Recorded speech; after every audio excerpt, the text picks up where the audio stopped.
Alors bonjour à tous, nous sommes le groupe 1 de la 3e C et aujourd'hui nous allons vous présenter un film se nommant L'ami retrouvé de Fred Ullman.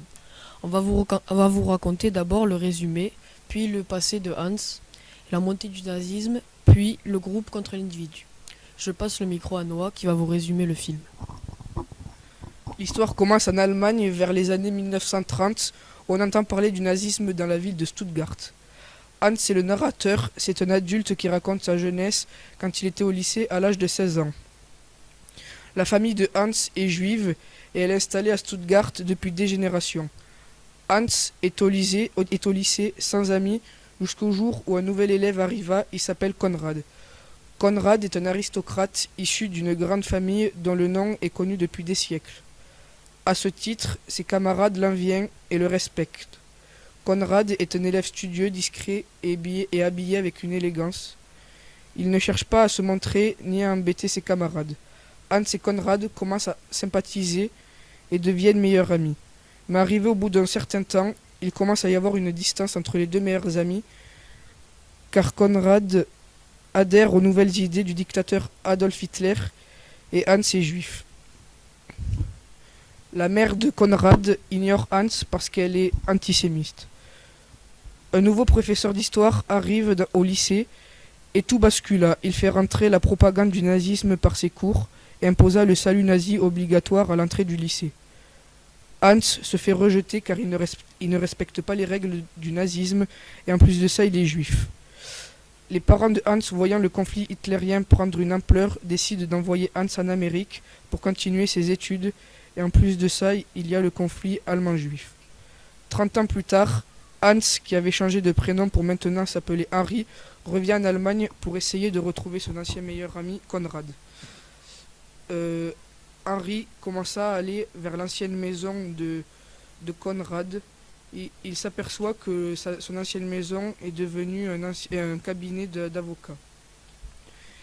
Ensuite, il va à son ancien lycée pour retrouver le directeur et lui demander qu'est-ce que Konrad était devenu. Le directeur lui dit que Konrad est mort et l'amène vers un grand mémorial où il y avait tout le nom de ses camarades. Henri demanda au directeur comment Konrad est mort et il lui répond qu'il s'est battu contre le dictateur Adolf Hitler. C'est là qu'on comprend le sens du film L'ami retrouvé. C'était le résumé de L'ami retrouvé de Fred Ullman. Je passe le micro à Martin. Alors je vais vous présenter le passé de Hans. Tout d'abord, Hans a 16 ans, il vit en Allemagne, à Stuttgart, il est allemand et juif. Il est fils unique d'un père médecin. Il vit dans un quartier riche. Il étudie dans le lycée de Stuttgart.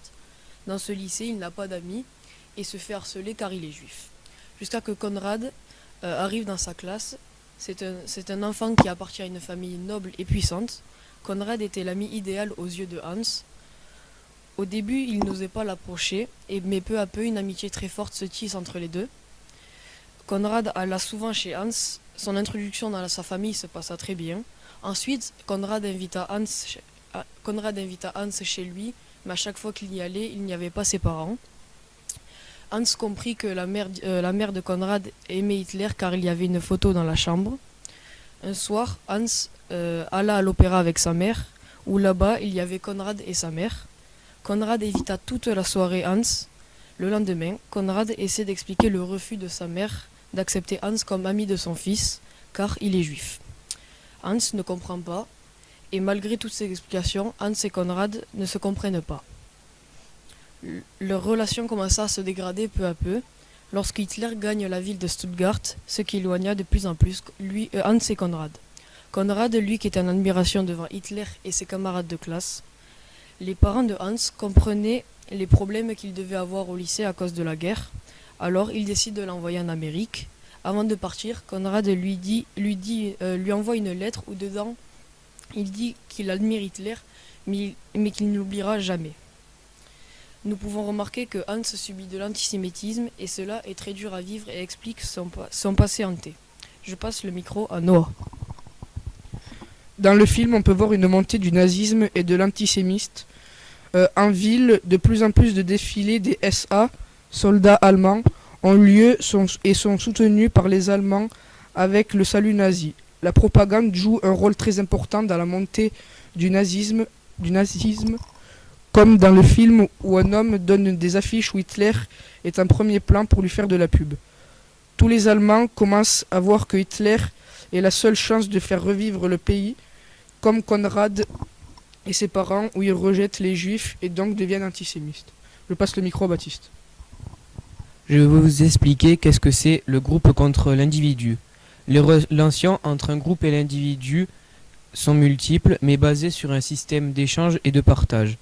Sous l'influence du groupe, les individus qui le composent changent leur comportement. Plus l'individu qui exerce l'influence est puissante, et plus ses idées seront acceptées par les autres facilement. Cela peut être réciproque. Le groupe a une influence sur l'individu, et cette influence, le groupe peut modifier le comportement de l'individu.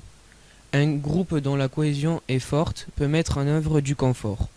Nous pouvons voir dans 2 scènes le groupe contre l'individu. Exemple, Hans est rejeté par son ami Conrad et ses parents parce qu'il est juif. Cela nous montre que ses parents de Conrad sont antisémites, et Hans est jugé par Beau Lâcheur avec le soutien de son prof parce qu'ils n'ont pas la même religion. Et nous avons conclu qu'en Allemagne, dans les années 1930, il y a la montée du nazisme, donc de la discrimination aussi. Hans perd tous ses amis et proches à cause de la guerre.